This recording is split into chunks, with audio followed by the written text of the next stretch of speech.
नमस्कार मंडळी. आज आपण पाहूया घरचं शुद्ध तूप कसं बनवायचं. 8 दिवस साठवलेली साय घेऊया. मिक्सरमध्ये अर्धा ग्लास पाणी टाकून त्यात ही साय घालू. थोडं फिरवून घेतलं की वरती लोणी जमा होतं. ते छान थंड पाण्यात धुवून लोण्याचा गोळा तयार करूया.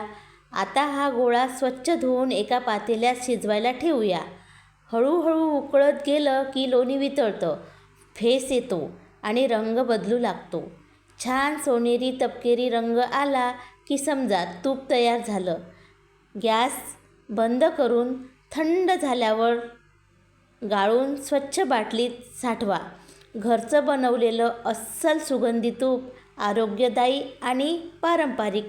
धन्यवाद. व्हिडिओ आवडला असेल तर लाईक करा, शेअर करा, सबस्क्राईब करायला विसरू नका.